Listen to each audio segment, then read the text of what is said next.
بەڵێ ئاکەم بەردەما بین ئێستا کاتی هاتۆ بچین لای میوانەکەم کەلار ئێمە پێشتر باسێکی کوتمان کرد لەسەر پرۆسەی هەڵبژاردننی ئەنجومەنی نوێنەرانی عێراق خولی شەشەم کە لە عێراق و هەرێمی کوردستان بەڕێوە چوو بەپێی چاودێرانی نێودەوڵەتی بێت نوێنەرانی ڕێکخراوی نەتۆ یەکگرتووەکان بێت کە چاودێری پرۆسی هەڵبژاردننی ئەنجومەنی نوێنەرانی عێراقیان کرد کە 11 بەڕێوە چوو تەنانەت باوتەی لێپرسراوانی کۆمیسیۆنی باڵای سربەخۆی هەڵبژاردنەکانی عێراقیش پرۆسەی هەڵبژاردن لە 11 تەنانەت لە دەنگدانی تایبەتیشدا بە شێوەیەکی شەفاف و سەرکەوتوانە لە تەواوی عێراق و هەرێمی کوردستان بەڕێوە چووە تەنانەت کەمترین پێشەرکاری ئەنجام درراوە بەڵێ و بە شێوەیەکی هێمنانە بۆ وای کردووە کە خەڵک بتوانن بە شێوازێکی زۆر هێمنانەوە بتوان دەنگی خۆیان بن بەبێ ئەوەی کە دوودڵ بن بەوەی کە هیچ کێشێکیان بۆ دروست بێ و لە ڕابردوودا چەندین کێشە دروستە بوو بەهۆیەوەی کە پەنجەمۆرەکان نەیدەخوێندەوە و کێشەی تر دروستە بوو بەڵام ئەم هەڵبژاردنە کێشەکانی زۆر کەم بوو. بەڵێ تەنانەت ئەگەر پەنجەمۆری نەخوێنێتەوە کۆمیسیۆن پلانی بی هەبوو بۆ نمونە لە ڕێی چاوە بەڵێ بایۆمەتری. بەڵێ سارا ئێمە دوێنێ ئاگامان لێ بوو کۆمیسیۆنی باڵای هەڵبژاردنەکانیش ئەنجامی بەڕای ڕاگەیاندوو بڕیارە لە ڕۆژانی داهاتووشدا ئەنجامی کۆتایی هەڵبژاردننی ئەنجومەنی نوێنەرانی عێراق ڕابگەێنرێت. بە سوپاسەوە لە شاری کەلارەوە بە ڕێز ڕێبوار مەلا مەحموودمان لەگەڵایە کە شارەزایە لە بواری هەڵبژاردن. کاک ڕێبوار بەیانیت باش ئێمە ئەمانەیە لەم تەوەرەدا باز لە هەڵبژاردننی پرۆسە هەڵبژاردننی ئەنجومەنی نوێنەرانی عێراق بکەین کە 11 بەڕێوە چوو گرنگجیەکەی باس بکەین. بەڵام سەرەتا کاک ڕێبوار ئەمێ باز لەوە بکەم ئاشکرایە پرۆسەی هەڵبژاردن پرۆسەیەکی دیموکراتیە تا چەند کاریگەری هەیە لەسەر واقعی عێراق بە شێوەیەکی گشتی لە داهاتووە.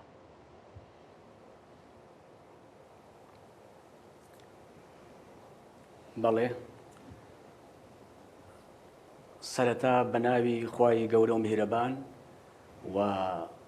بەیانی هەموو خەڵکی هەرێمی کوردستان و ستافی کەناڵی میدیایی کورسان نیوز باش. بەڵێ کاک ڕێبوار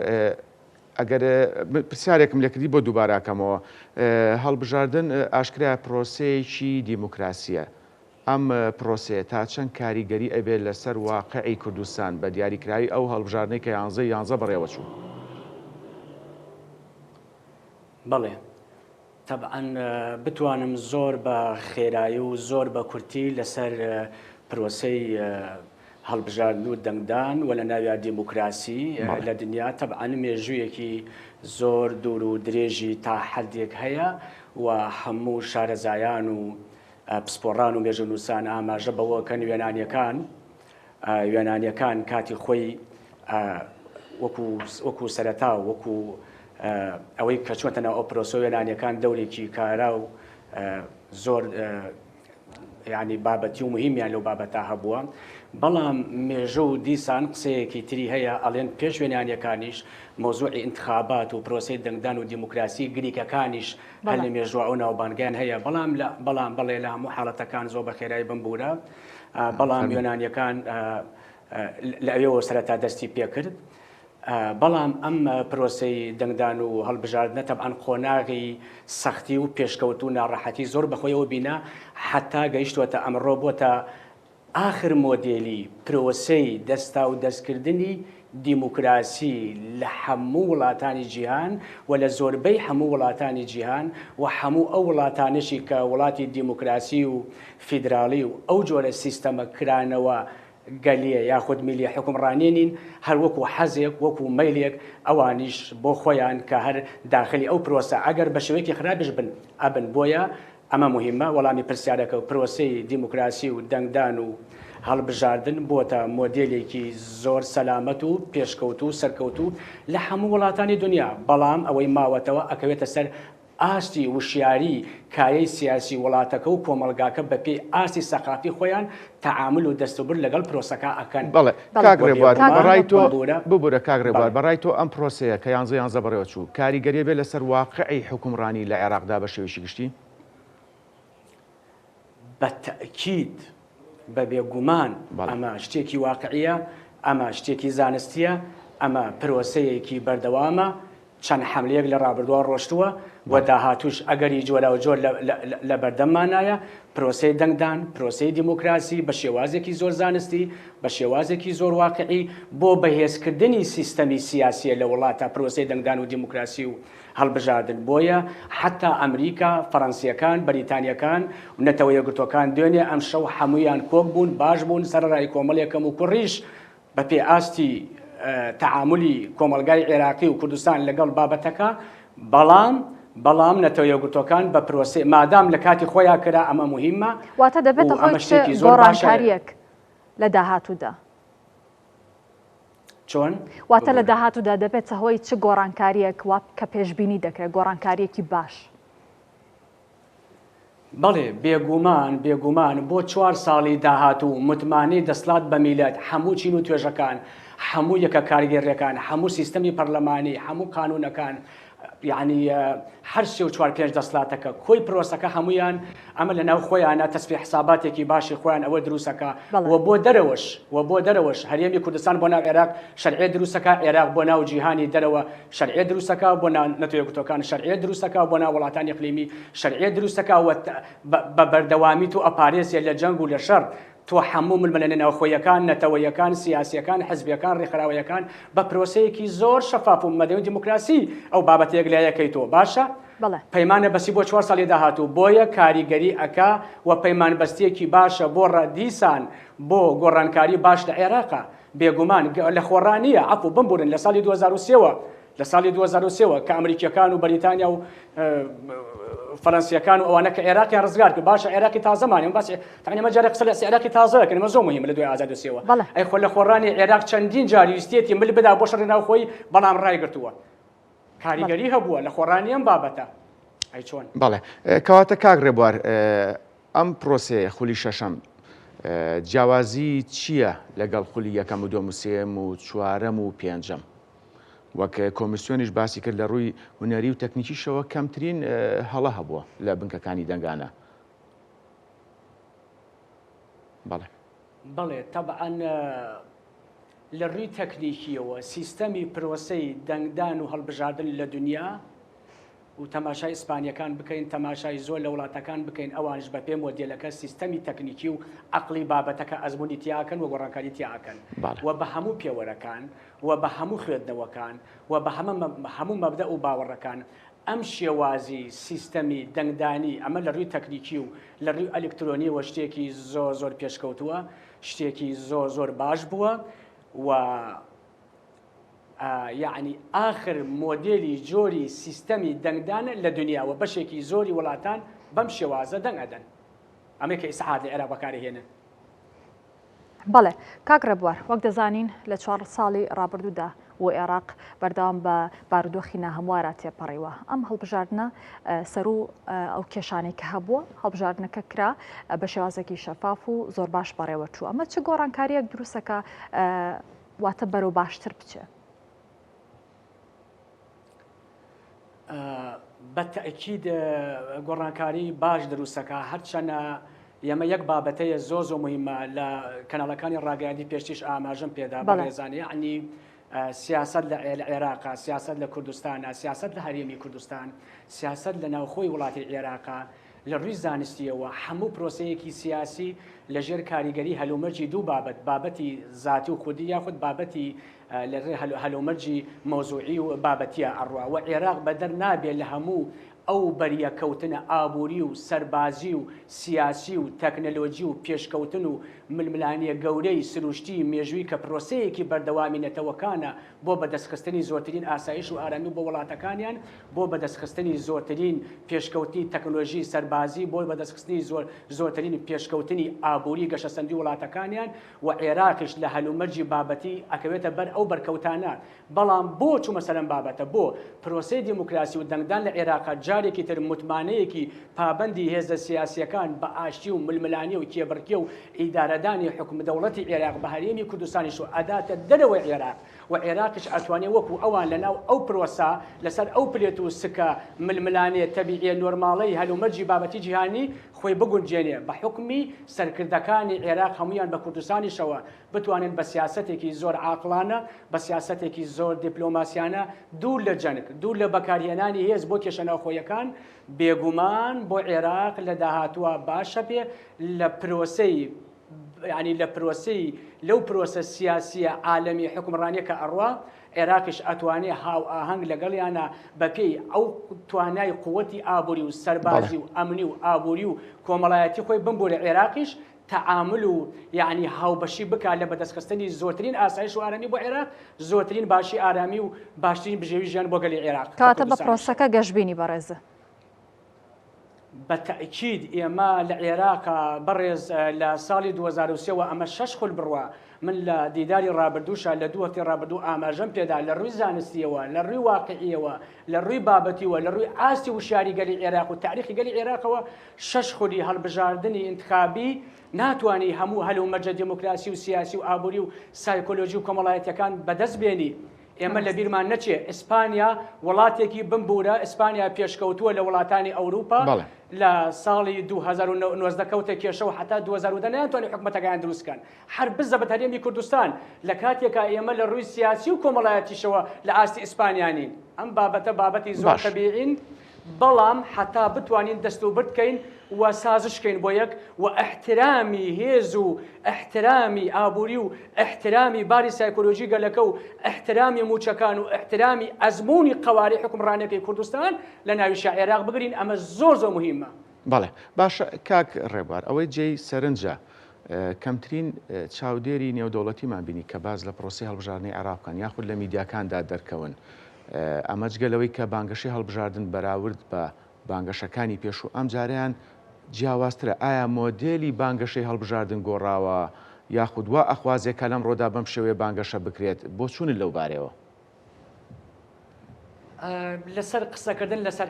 عێراق بەو شێوازە بمبورە ئەوەنە لە بێئومێدی و جەرگ و مەویسیانیە جاخۆ بووە گەرچە تەماشای لە وڵاتە لە کیشوەری ئەفریقا کە لە ڕووی جوگرافیەوە یەمەنەکەوێت ئەوەوە لە ساڵی 2014 هەنە جەنگی ناوخوا هەتا ئیمڕۆ خۆ عێراق لەو دۆخانەیە ئەمە عێراق ئەوەنە بەو ڕۆژەیە دڵخۆشین پێ بەڵام عێراق لە چاو وڵاتانی تەبعاً لە ڕۆژهەڵاتی ناوەڕاستە ئێمە لە ڕۆژهەڵاتی ناوەڕاستین لە ڕۆژهەڵاتی ناوەڕاستە 17 وڵات ئەژین تەسەوڵم وایە لەم 17 وڵاتە ڕەنگە عێراق زۆر خەرخراپترینیان نەبێ و ڕەنگە ئێمە باشتریشیان نەبین بەڵام ئێمە نابێ بێئومێد بین و پرۆسەی سیاسی و ئابووری و ئەمنی و کۆمەڵایەتی و فەلسەفی و حکومڕانی لە عێراقا ئێمە بە بەراورد لە 20 ساڵی ڕابردووە و پێش 2023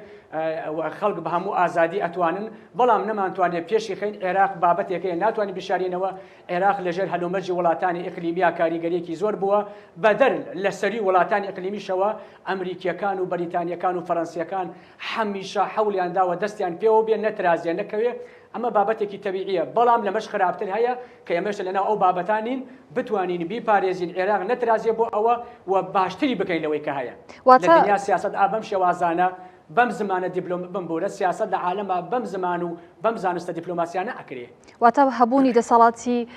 وڵاتەکانی دیکە لەسەر عێراق ئەبێتە هۆی ئەوەی کە عێراق لە شوێنێکە ڕابگرێ یاخود هەر ئەتوانێت بەرەو پێشەوە بڕوە بەڵێ کاریگەریشی هەبووە بەڵام عێراق لە پرۆسەیەکی سیاسی کاریگەری باشایە بەردەوامە کاریگەری زۆر هەبووە بێگومان ئێمە ناتوانین ئەو کاریگەری تەبعاً کاتی گەرەکە و بابەتی زۆر قسە و زانستی قوڵی گەرەکە بەڵام کاریگەری هەبووە بەڵام کاریگەری ئەمریکیەکان و نەتۆ یەکگرتوەکان و بەریتانیەکانیش لە دوای 2023 دەستبەرداری عێراق نەبوون دەستبەرداری عێراق نابن بابەتێکەیە زۆر زۆر مهمە نابێت لە بیری بکەین هەرێمی کوردستان لە ناو عێراقایە ئەمریکیەکان بەتەمان لە مانگی یانزە و دوانزەی ئیمساڵە گەورەترین کونسوڵگەری ئەمریکا لە هەرێمی کوردستان بکەنەوە ئێمە نابێ بە چاوێکی لاواز و کەمەوە تەماشا و بابەتە بکەین دەستبەرداری عێراق نابن سەرۆک ترەمپ ڕئیسی ئەمریکای ئێستا هەمووتان نەزانن زۆر خەفەتی خوارد زۆر لێدوانیدا زۆر قسێکرد بمبورن وتی ئێمە و بایدن و ئۆباما پارەیەکی زۆرمان لە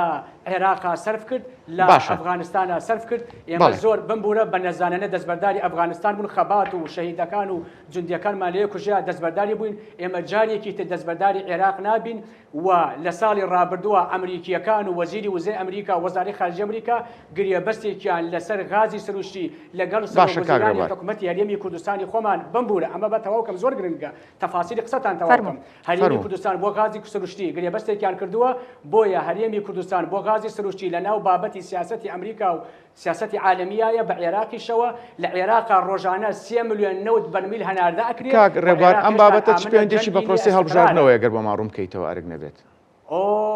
چۆن بە چۆن ئەم بابەتە داخلبوونمان بە ناو سیستەمی هەڵبژاردن بە کوردستان و ئەف عێراق کە داخلی بوون ئەمانە باەک بابەتە بۆ باسکەم لەسەرەوە با پەیوەندی نییە بەڵام وەکو ڕیشکی دار وایە کاک ئەمە وەکو ڕیشکی دار وایە لە ژێرەوە هەمویان سیاست و ئابووری وەڵا نەوت و تەکنۆلۆژیا و ئاسایش و دەستگای استخبارەتەکان و عیلاقاتی هەموو ئەمانە لە ژێرەوە گشتیان ڕەبت و پەیوەندیەکی ڕاستەوخۆ ناڕاستەوخۆیان بە پێکەوە هەیە بەڵام لەسەرەوە جیا دەرەکەون لە ژێرەوە هەمویان لە ڕووی زانستی و پەیوەندیان بە یەکەوە هەیە کاتێک عێراق پابەندە و داخلی پرۆسەی انتخاباتە بێ نایە بە چاوێکە مۆسێرکەن نەتەوە یەکگرتووەکان و ئەمریکا و ئەوروپا ئەڵێن مادام کردیان ڕێژەکە 170 بێ 150 بێ 160 بێ نەخێر 100 بێ کێشیان نییە دڵخۆشن زیاد بەشداریکە